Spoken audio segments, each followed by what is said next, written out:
Hi, Peter Balker here, and welcome to today's edition of The Transition Guy.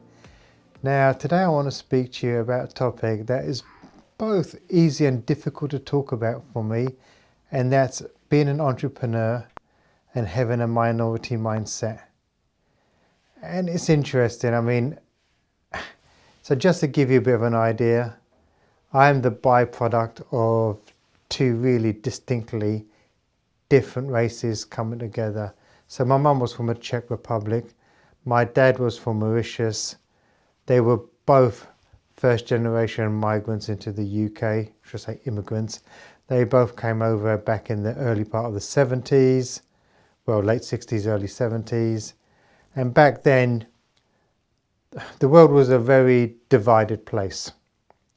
So it was quite racist in its own nature. You had a lot of immigration then.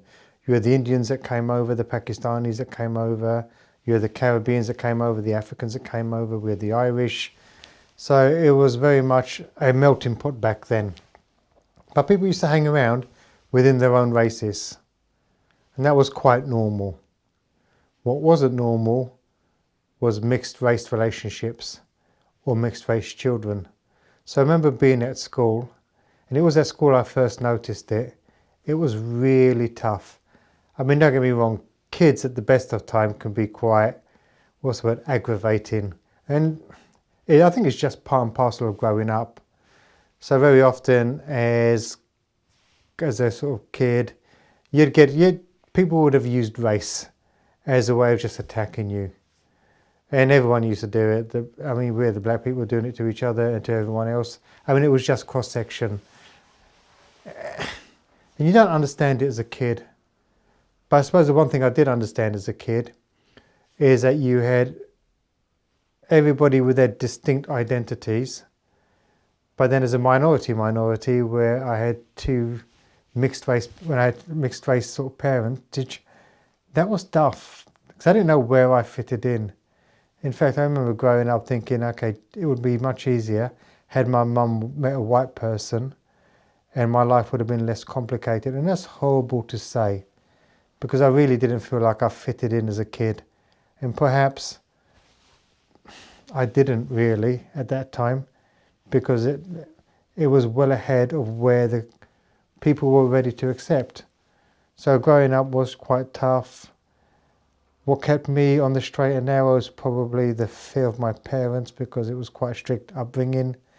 So yeah, you kind of listen to your parents, and thank God I did. But yeah, my confidence wasn't great as a kid. I didn't believe that anyone could love me because of my colour and all those things. And I probably, as a kid, grew up developing a chip on my shoulder. And a lot of the things that I maybe encountered were stuff that I blew out of proportion, because I was supposed looking for supporting evidence to support the fact that I believe I didn't fit in. And therefore, if you look hard enough for stuff, you will find it. But irrespective, I worked hard at school. I had some really good friends at school. Didn't necessarily enjoy school, looked forward to school being over, and then moving on to the next stage of my life. So school wasn't great, and I do believe that did play a part on my whole psyche, confidence and all of that. So that was really true.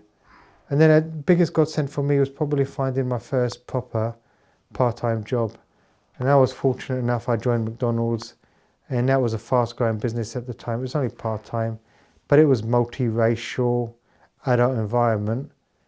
And I started to I was starting to become recognised for me.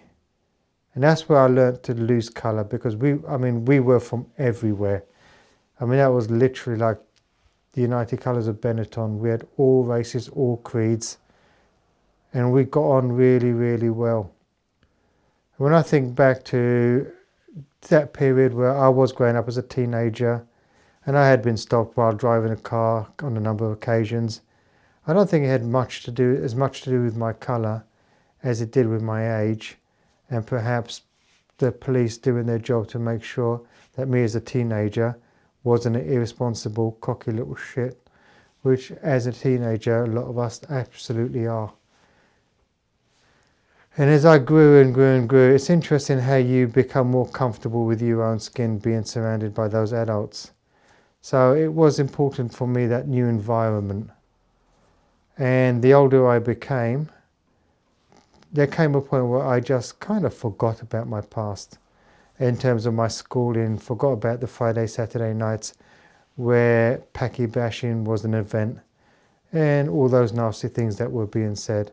Now, not to say that didn't affect me, because I was really, really high tension for many a year, because after going through that, I would always look for anything that could be racially motivated so I could jump on. And I do believe that to a degree that did hold me back, because I would have that chip on my shoulder, I would have that attitude. And you know what, that attitude did keep me sharp, did help me produce great results, but it also prevented relationships from being built. And that's really important, that it held me back. And if I look back to perhaps why I hadn't been promoted in the past, it probably, looking back on it and reflecting, I wouldn't say it had much to do with my race. I would say it was 99.9% of my attitude, and my attitude wasn't right, and therefore I got back in return what my attitude deserved. Yeah, and it's easy for me to say that now, coming in towards my 50s. I've got a much wiser head on my shoulders. But a big part of me getting that understanding was actually going through therapy and understanding perhaps how I took things on board, how I processed the information, and how I dealt with it. Now, it doesn't mean that this stuff doesn't happen today. Probably does happen today. The difference is what I allow into my being. What do I focus on? What do I concentrate on? And as a coach today, as an entrepreneur, I do believe that my level of success has nothing to do with what race I was, but to do with my ability to help people get to where they need to be, the confidence I've developed in my profession, and all of that has been because I've had to let things go and focus on the positive out there. So it's very much a sort of slight abridged version that I can appreciate how a minority mindset can be difficult in business, but you're never going to stop people being the way that they are. You're not going to stop people's comments. I mean, if people are thinking those things, better in than out. I suppose what's really important is how we react, how I reacted to situations, and what I allowed to get in my way, and what I didn't allow to get in my way. And at the end of the day, I am really pleased with the level of success that not only have I achieved, I feel really lucky to have done that, but I've helped other people achieve. So for those of you that are in that sort of minority mindset, you've got to look at your coping mechanisms that will allow you to unleash the inner self, your inner brilliance, and actually move forward and do the best work you can and excel in your life. And I did an interview back, I think it's in the early 20s, with Byron Nelson, who's a keynote speaker from America. So he's from sort of Afro-Caribbean heritage. It'll be interesting if you want to sort of look at how our past does not determine our future. Check out that video, because he puts it really eloquently. Now, if anything I've discussed with you today resonates, you want to talk more in detail with me, head over to Bulka.com, get in touch. If you love the video today, if you love today's episode, give it a thumbs up, subscribe and share. And remember, failing to learn is learning to fail, and please stay safe.